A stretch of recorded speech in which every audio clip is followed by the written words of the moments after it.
It's very exciting to be here. I can't believe how fast the time goes, though. I mean, my last special, I just got married. And now we just celebrated our 2nd anniversary. Oh, thank you, yes. Applause for 2 years. Thank you very much. Most places, people aren't that impressed, you know. I say I've been married for 2 years. People say, good. Except, of course, in Hollywood, when I say I've been married for 2 years. And people say, what's your secret? There, a marriage is a success if it outlasts milk. It's a terrible place, Hollywood. It is, don't go. When you meet a guy there, the first question you ask yourself is, I don't know. Is this the man I want my children to spend their weekends with?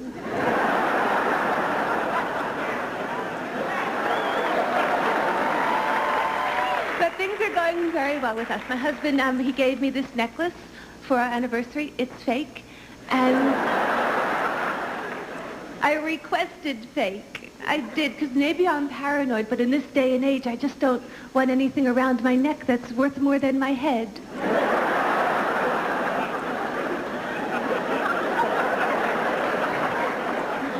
I have a safety deposit box, but since I don't have any good jewelry, I keep something else in there that means quite a lot to me. I made this omelet once that flipped over perfectly.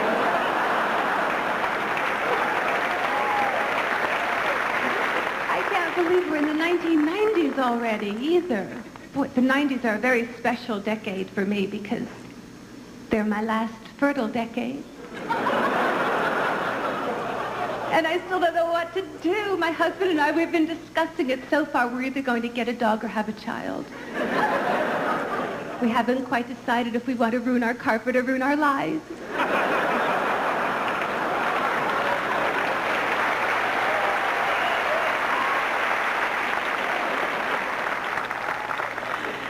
And it gets harder to have children when you get older.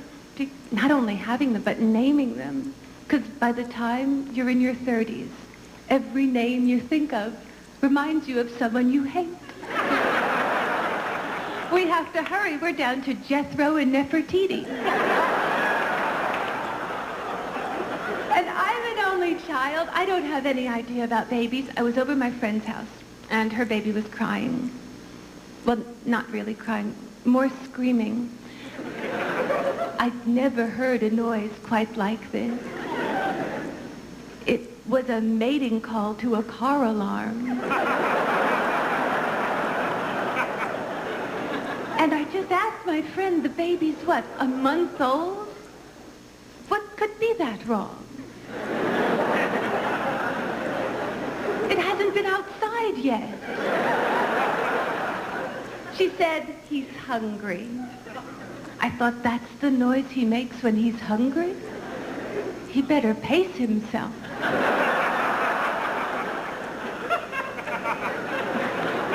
What kind of noise is he going to make when he gets audited?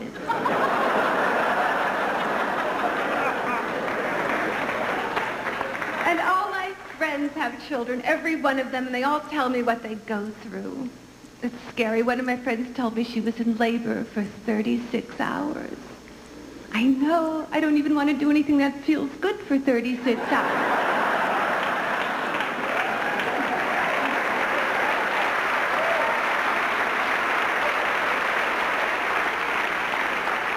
I think kangaroos have a good deal.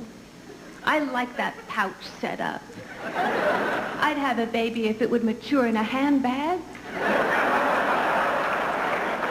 And I'm always going to all these big birthday parties that my friends make for their kids. One of my friends made a great big surprise party for her child. He's 1. We all snuck in around the crib. We jumped up, we all surprise! He was surprised. He's in therapy.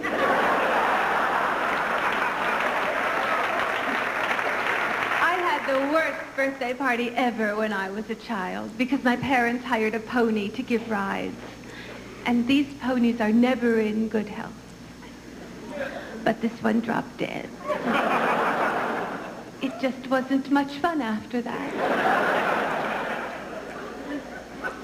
One kid would sit on him and the rest of us would drag him around in a...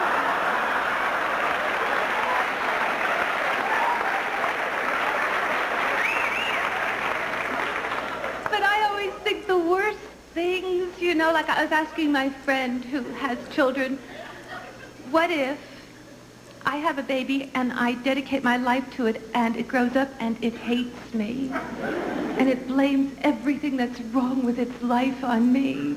And my friend said, oh, Rita, don't be silly. What do you mean, what if?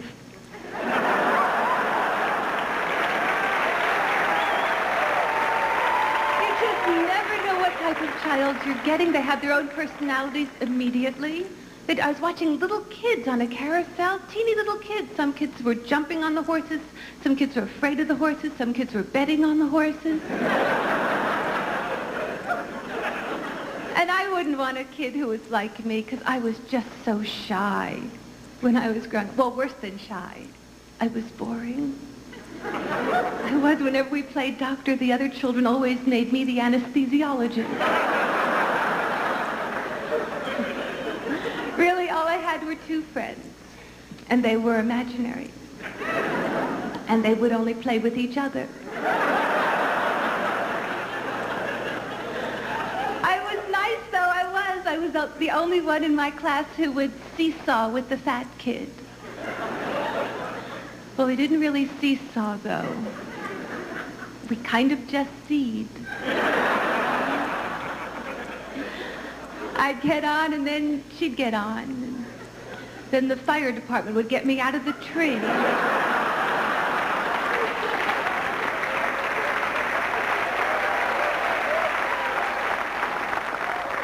You know, it was a very, very tricky time for me, Halloween, because all my life, my parents said, never take candy from strangers. And then they dressed me up and said, now go beg for it. I didn't know what to do. Really, I'd knock on people's doors. I'd go, trick or treat. No, thank you. My parents were great, though. They never wanted me to be upset about anything. They couldn't tell me when a pet had died. I remember once I woke up and my goldfish was gone. And I said, Mom, where's Fluffy? She said, he ran away. It was embarrassing. I offered a reward. My friends were stupid. They looked for him. Whenever anything went wrong in my life, my mom always had the same saying. She'd say over and over, all things happen for the best.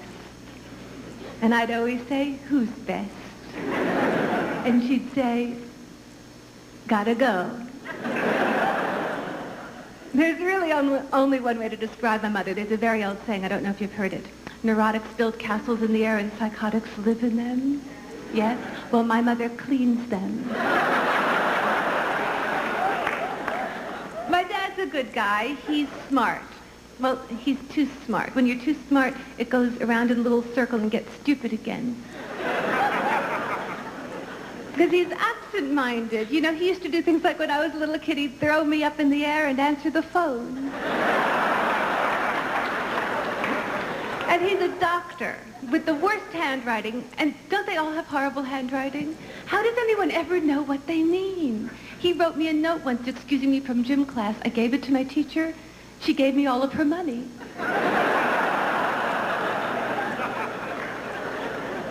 My mom's been nagging my dad to take up a sport, so he took up bird watching.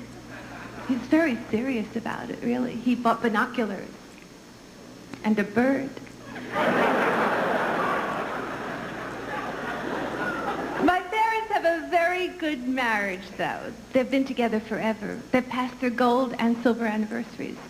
Their next one is rust. My mom's always trying to figure out new ways to keep excitement in their marriage. She took up belly dancing once. In order to make it appear like she was moving, my dad and I had to jiggle the furniture in back of her.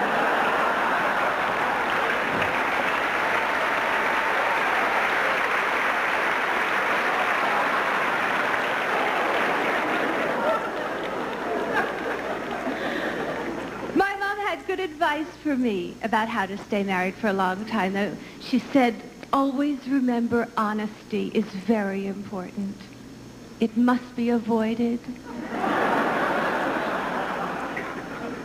And the most important thing is you have to let your husband be himself. And you have to pretend he's someone else.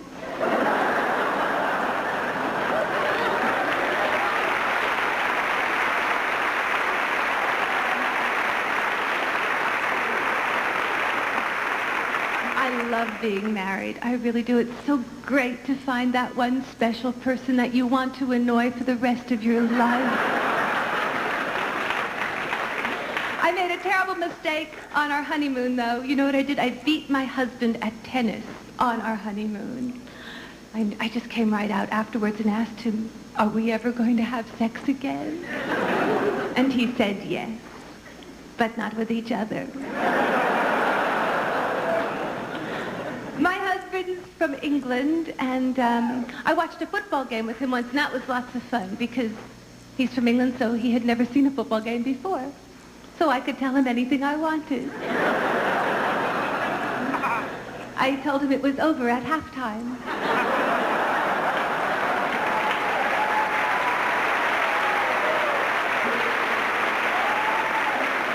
We do go back a lot to England. In fact, we were there last 4th of July.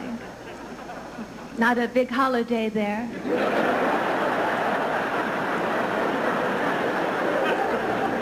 They're still a little testy. And I have a friend who's originally from Brooklyn who moved to London 10 years ago, and it was so strange because I called her up and she used to talk like this. And now she talks like this. Of course, she slips every once in a while. She said, oh, you must come over for a spot of coffee. I'd love for you to meet my husband, Vincent. Yo,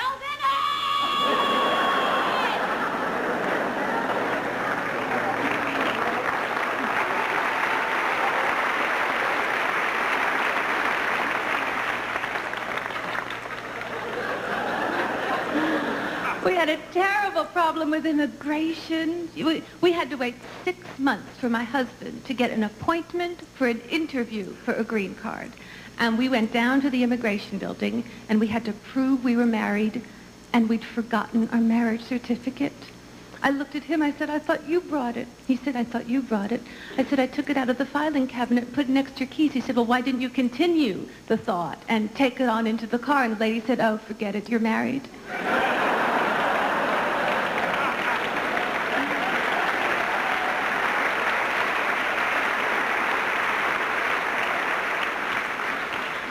I was single for a very long time.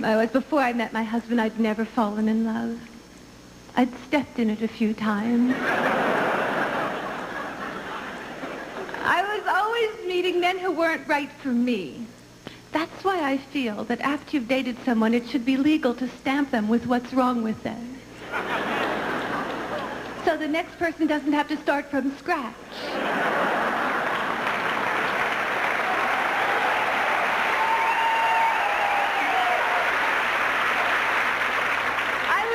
Meeting men who didn't want to get involved. That's what was happening. I dated one guy for about 2 years. Finally, I just gave him an ultimatum. I said, listen, either you tell me your name or it's over.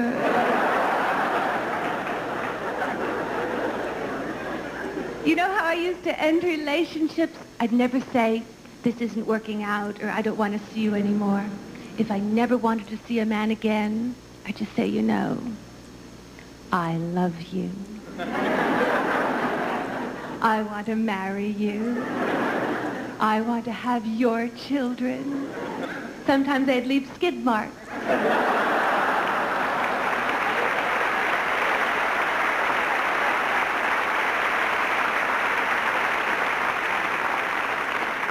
The worst thing about breaking up with someone was always when they wanted to stay your friend. Why do they want to do that? Why can't they get lost? This one guy used to call me up all the time. I'd say, look, I don't have anything to tell you. He'd say, just tell me the same things you tell your friends. So I told him how horrible he was.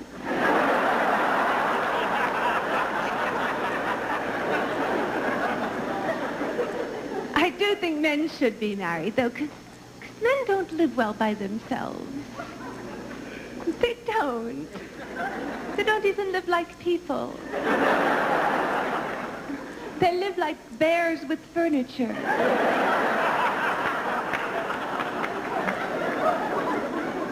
I know. I used to go over to my husband's cave. Nothing on the walls, except for some food. The frost was so thick in the freezer, you couldn't close the door. The apartment door. The roaches in his kitchen had stopped eating. They were full.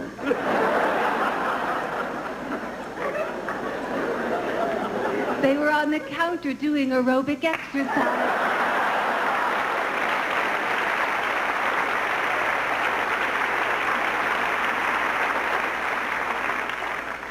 I can't describe the bathroom to you. It was too disgusting, but I'll try. No, all I have to say about men and bathrooms is they're not real specific.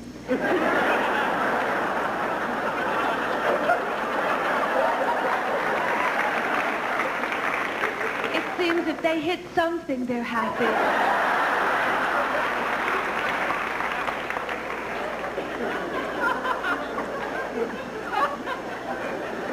Not that I'm good domestically at all around the house. I hate anything like that. I hate doing laundry. I don't separate my colors from my whites. I put them together. I let them learn from their cultural differences. I'm not a good cook. I hate cooking. I'm feeling guilty, so I bought one of those slow cookers, and I'm making dinner now for the year 2000. They have different settings, fast, medium, and slow. I have it on Mosey.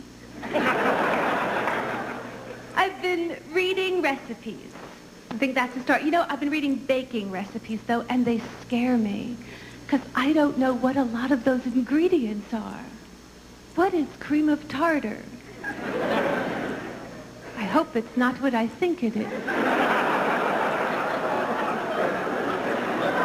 And how come when you mix water and flour together, you get glue? And then you add eggs and sugar, and you get cake? Where does the glue go? I spend sleepless nights worrying about baking soda. Do you know about baking soda? It can do anything. It puts out fires. You can brush your teeth with it. It's a deodorant. It's an antacid. Is it Sybil?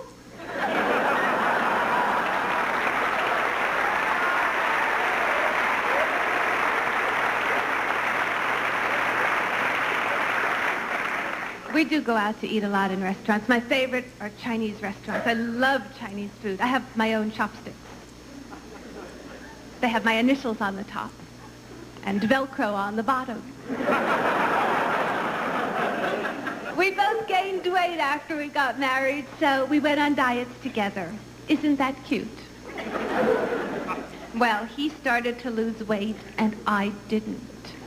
I had to feed him in his sleep intravenously.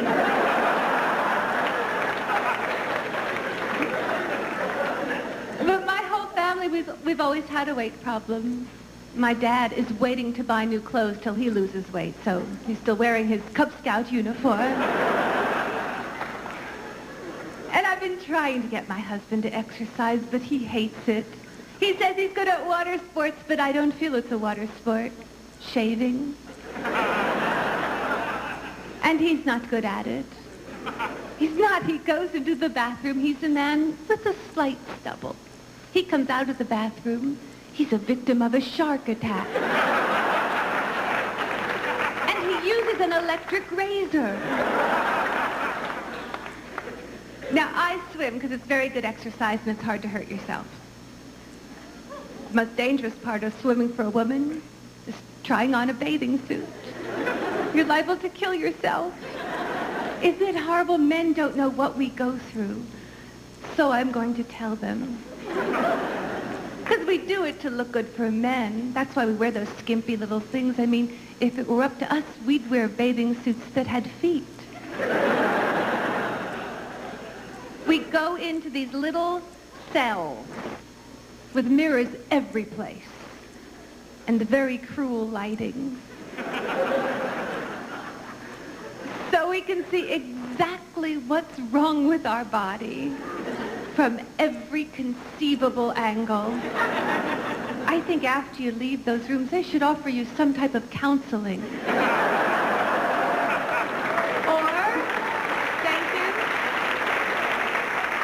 Or at least have a sticker on the mirror that says, "Caution, objects in mirror may appear larger."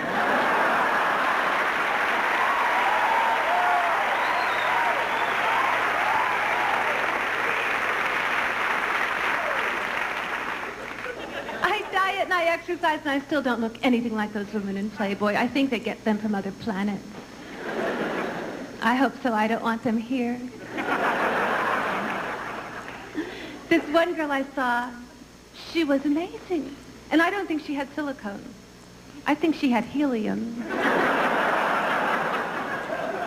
She was so big I couldn't keep the magazine closed. And my old boyfriend used to say, "I read Playboy for the articles." I used to say, "Right, I go to shopping malls for the music."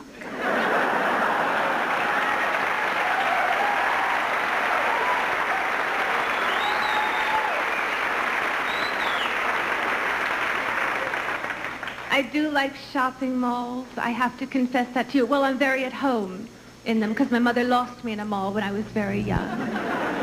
And I was raised by saleswomen.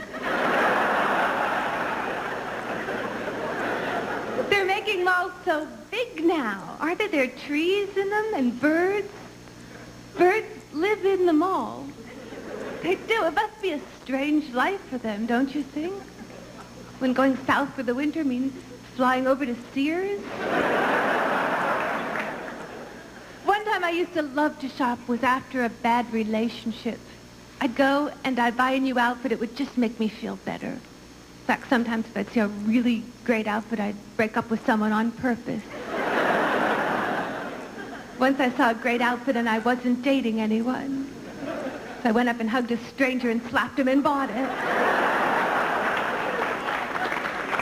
The cliche is true, though. Men like cars and women like clothes. I only like cars because they take me to clothes. I went into this one dress shop. It was very exclusive. I didn't know how exclusive it was. I walked in, and I didn't know you had to call ahead before you went there. I went in, the salesman looked at me and said, "Do you have an appointment?" I said, "No." "Do the dresses have something else to do today?"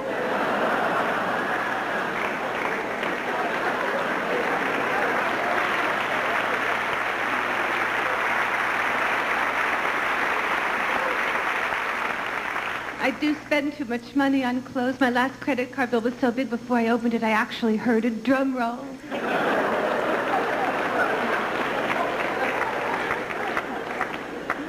I used to worry about not paying my bills, but then I read about Chapter 11. Do you know about Chapter 11? You don't have to pay anyone off and you don't go to jail. What's Chapter 12? Run like hell?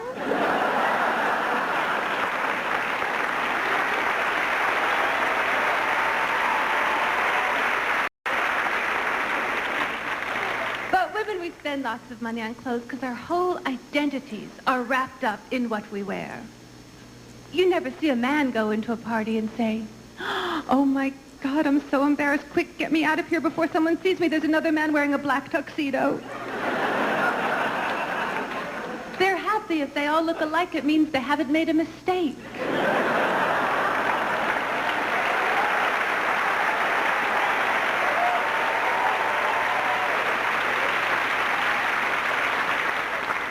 And I'm not being sexist because men just don't have the patience for shopping.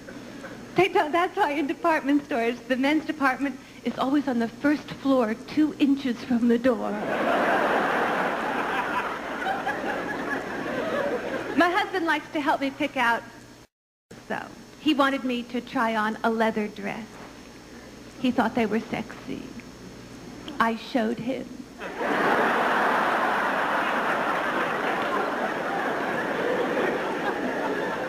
I never had a leather dress on before. You know, it wasn't until then that I realized how uncomfortable cows must be.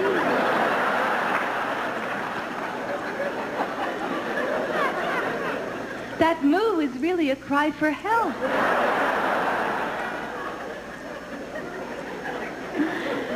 And he tried to make me not get this dress I really wanted once. You know how he did it? He said, okay, buy it if you want, but it reminds me of the kind of thing my old girlfriend used to like. I bought it just so she couldn't have it.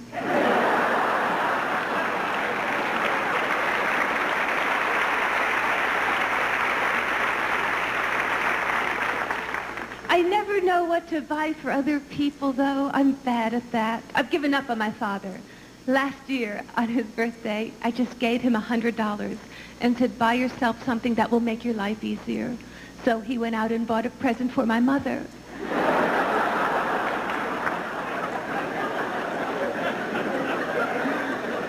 My mom's good at that. She gave us the most beautiful wedding present. It was this plant that she'd grown from a seedling. She's so good at this. She gave it to me. It was this big, blooming, beautiful bush. 2 weeks with me, and it was a corsage. I have no talent in that direction. I've killed so many plants. I walked into a plant nursery once, and my face was on a wanted poster.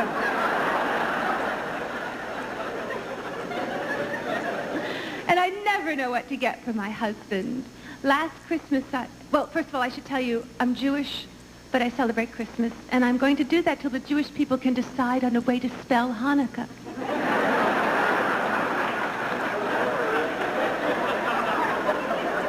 And we were never religious. We always had a Christmas tree. But if any of my religious friends came over, we'd say, it's not a Christmas tree. It's a Hanukkah bush, right? And they'd say, well, all right then, who's that in the manger?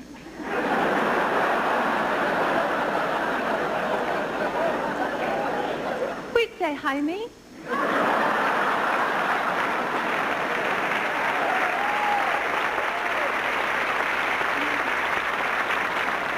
They'd say, and who are those three men standing behind him? We'd say, his lawyers.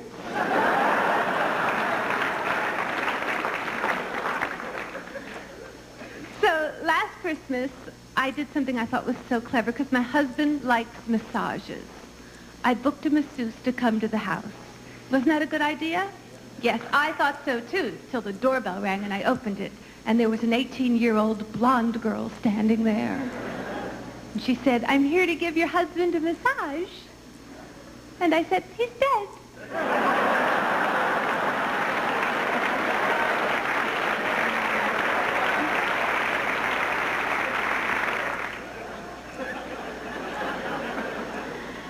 You just get more confident when you're married. You think differently. When you're single and you don't hear from your boyfriend, you think, should I call him? When you're married and you don't hear from your husband, you think, what should I call him? My husband's gotten more relaxed too, though. He's become the worst hypochondriac. I bought him one of those thermometers that you wear on your head that changes colors. Have you seen those? He loves it. He bought shoes to match.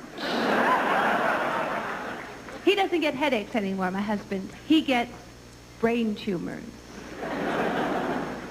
And he won't go to the doctor. He'll just ask me, what do you think I should take for a brain tumor?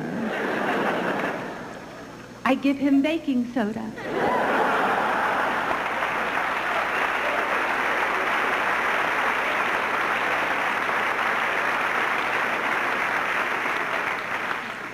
We just got a new house in Los Angeles. We made so many mistakes. First thing we did, we hired the vegetarian moving company. They were too weak to lift anything. We got something my husband always wanted, an electric garage door. I guess it's a feeling of power. because he drives up the driveway, he presses the clicker, the garage door opens halfway. Presses the clicker again, and it closes. $600, we need a car that can limbo.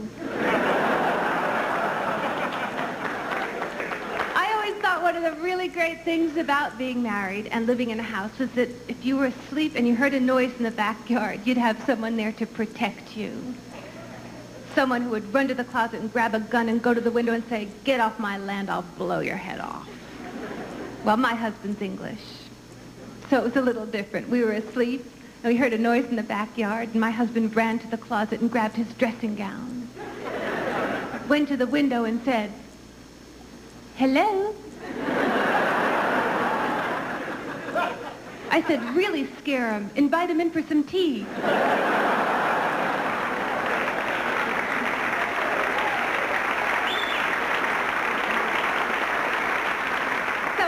I had to be the heavy. I had to be the one to deal with the workmen around the house because nothing was finished when we moved in. And I didn't know, but sometimes workmen can have real attitudes. They can. The painter came in. I was very nice. I said, "Could you fill in some of these holes before you start, please?" He looked at me and said, "Lady, I don't spackle. I don't sand. I don't tape. I just paint." Then the exterminator came in. I said, "Kill the painter."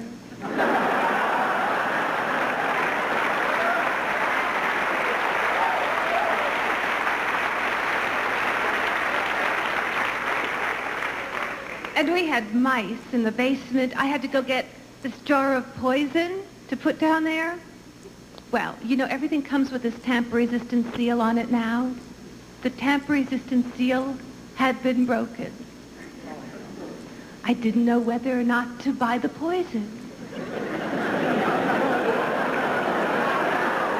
Such a strange world. Someone could have slipped some aspirin in there.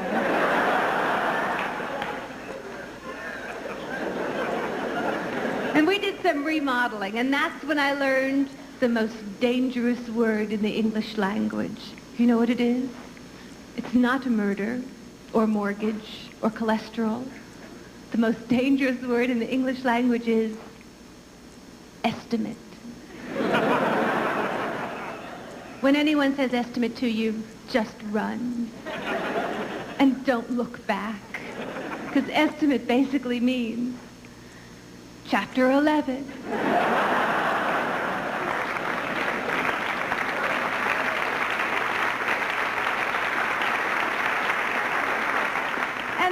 To try to decorate the house, and I'm not qualified.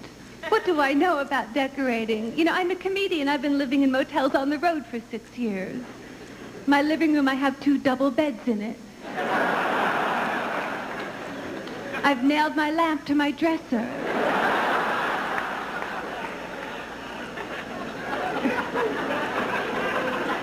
And you know what I never knew? I've never known how high to hang a picture. So I asked someone, and you know what they said? Eye level. My husband's 6'2", and I'm 5'6". We have 2 hooks depending on who's home. And I don't know if I want to put a fuzzy cover on my toilet seat. I've been trying to decide. I know I want to meet whoever invented them. I want to see who looked at a toilet and thought, that needs a hat.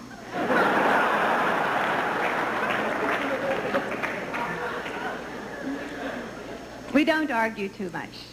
My husband and I, I have a bad memory for phone numbers. That's one of the things we fight about. But I have a problem with phone numbers. I don't think that if you're just 1 digit off, you should get a whole other person. If you're that close, you should at least get someone who knows where they are. And our other argument is how long it takes to get ready to go out. Yes, because this is how he goes out. I'm going out. Come on, come on. I have things I have to do to myself before I leave the house. In front of the man I want to attract, I can look disgusting. In front of people I'm never going to see again, I have to look my best. So my husband has this new strategy. He says, okay, I'll be waiting for you in the car. He thinks this is going to make me hurry up. This just leaves me time to call my friends.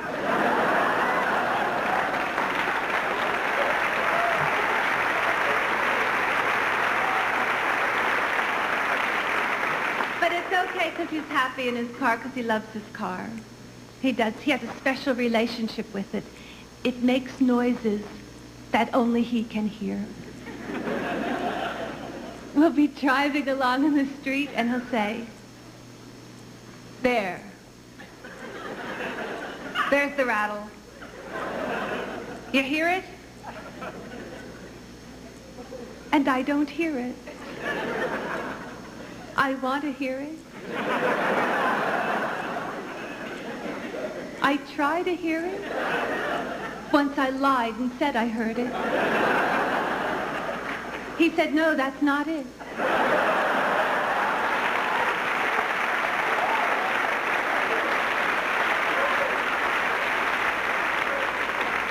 And he likes to wait till the last second to put gas in the car, and it drives me crazy. Once we were driving along, we were so low on gas, I didn't know what to do. I turned off the radio.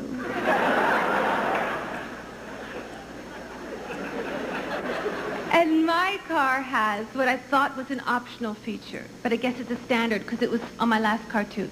It has a rotating gas tank. Whatever side of the pump I pull up onto, it's on the other side.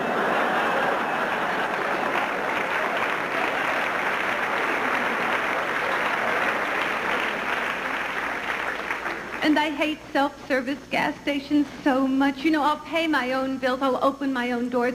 Don't make me pump my own gas. It's awful. I was all dressed up once going to this formal affair and ran out of gas and I had to pull over and it was all self-service. I was standing there in the middle of the night in an evening gown, pumping gas. I looked like the gas fairy.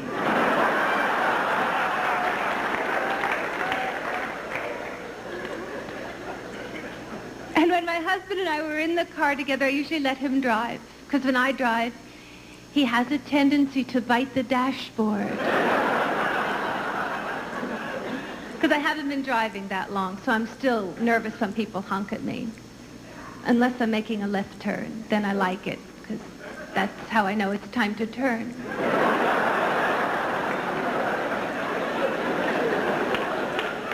I drive slowly, and I'll admit that. I do once I actually got behind someone who drove more slowly than I did. We began to back up. And of course, he likes to go fast. You know, his car goes from 0 to 60 in 10 seconds. That makes him happy. I just don't know why he'd ever want to do that. Maybe someday he'll find an open stretch of road and play frisbee with himself.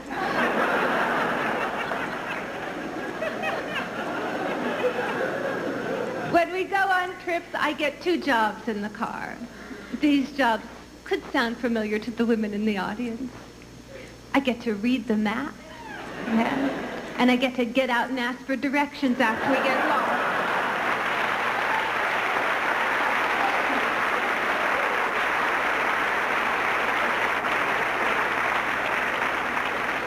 Because he panics when we get lost. I've never seen anything like it.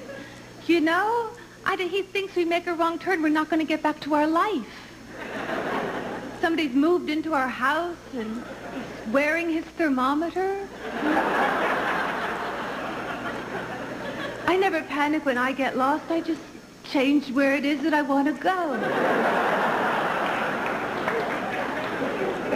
And he puts so much pressure on me. I think that's why I make mistakes. We'll be driving along. He'll go, okay, which way do we go? Quick, come on, quick.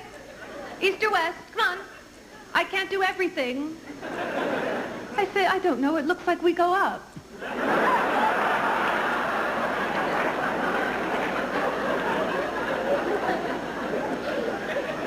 We do get really lost, though. I have to say, we were driving in Europe. You don't go down the wrong street in Europe. You go in the wrong country. We were in Germany, driving in Germany, and all of a sudden everyone was French. And we didn't know why. We thought we'd found a fancy part of Germany. I'll tell you what happened so this doesn't happen to you. I thought they were toll booths, and they were the border. Yes, and the guards stopped us. But I guess that'll happen when you throw quarters at them.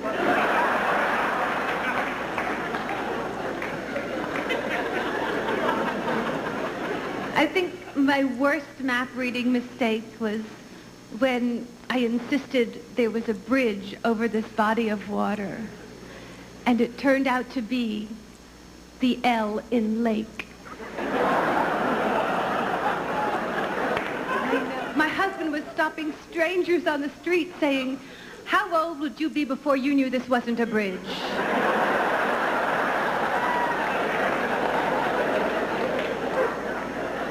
That's another reason I'm afraid of having children. I don't know about his temperament. He's not a real patient person. He's already told me he's never changing a diaper, which worries me because I leave town for a week at a time. And of course, we've been discussing a nanny, but he's been lobbying for a young Swedish exchange student. And I'm kind of leaning more towards a heavy-set woman from one of the Baltic states. Is there anyone in the front I can talk to who's had a child who's going to make me feel better about the whole experience? Anyone? Oh, there you are. Oh, what's your name? Diane, and Diane's a beautiful blonde woman, too. I suffer from something, Diane, I have to tell you, paroxysphenophobia. Every time I've ever gotten near a beautiful blonde woman, something of mine has disappeared. Jobs, boyfriends. Once an Angora sweater leaped right off my body.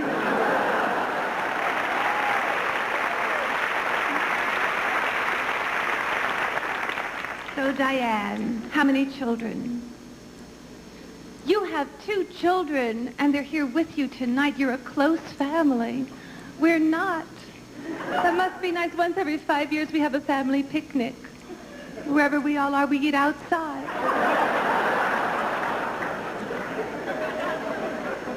Now the question, Diane, did you have natural childbirth? No, thank you, Diane. I'm not going to either. I'm not Danielle Boone.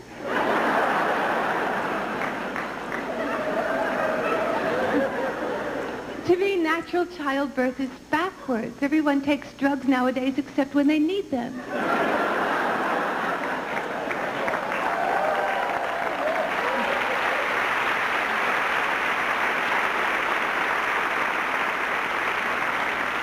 I have a friend who's having real problems because she's pregnant and her husband wants to have natural childbirth and she doesn't. So he's been going to those classes by himself.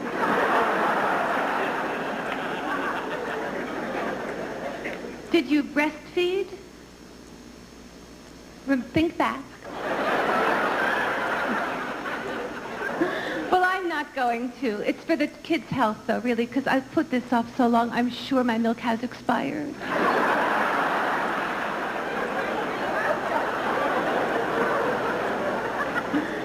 Is this your husband, Diane? Yes, and what's your name? Neil, did you go into the room with Diane when she had a baby? No. Thank you, Neil, because men are getting real into that now, and I'm not sure that they're so helpful in there. Well, my friend's husband went in and took movies. He brought the video camera in. I just don't know when you'd want to watch these movies.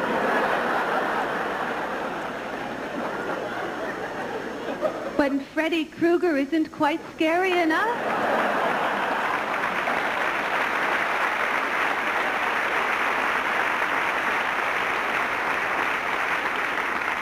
And I asked my husband if he'd be in the room with me, and you know what he said?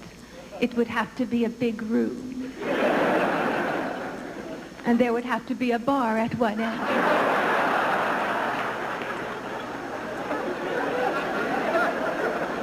But that's how men participate now. They come into the room with you and they say, breathe. Is that really sharing the experience? If I ever have a baby, I want my husband on the table next to me, at least getting his legs waxed.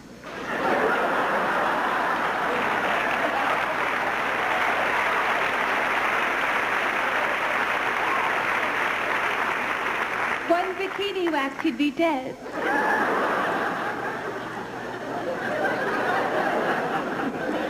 And my family's been putting so much pressure on me to have a child. My grandmother keeps asking me, when am I going to be a great-grandmother? And I keep asking her, why, if I have a baby, do you become great? I don't follow the logic. I have a baby, she's great, my mother's grand, and I'm grounded.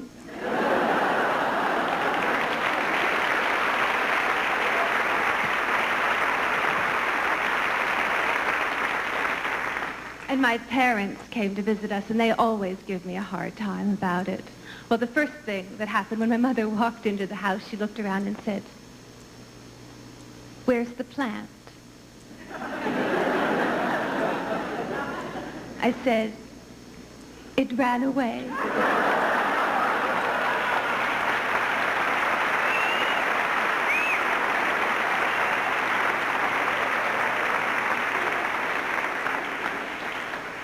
And then, of course, she started it on where's my grandchild. She wants a grandchild so badly. She does.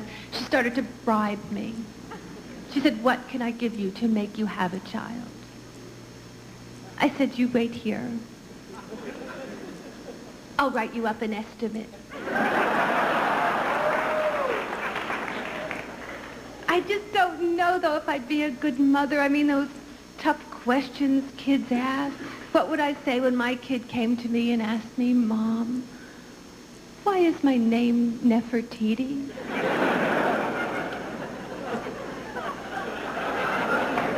I guess I'd say, "Son,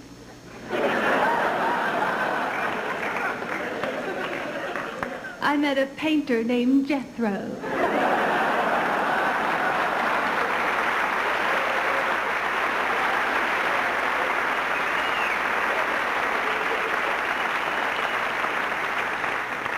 And why is Grandma belly dancing? And why does Grandpa wear a Cub Scout uniform? Why doesn't Daddy have any hair on his leg?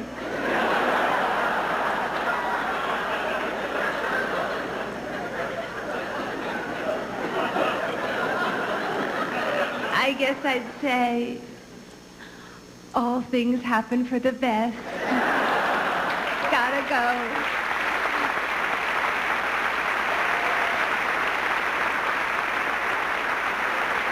Gotta go. Thank you very, very much for coming. Good night.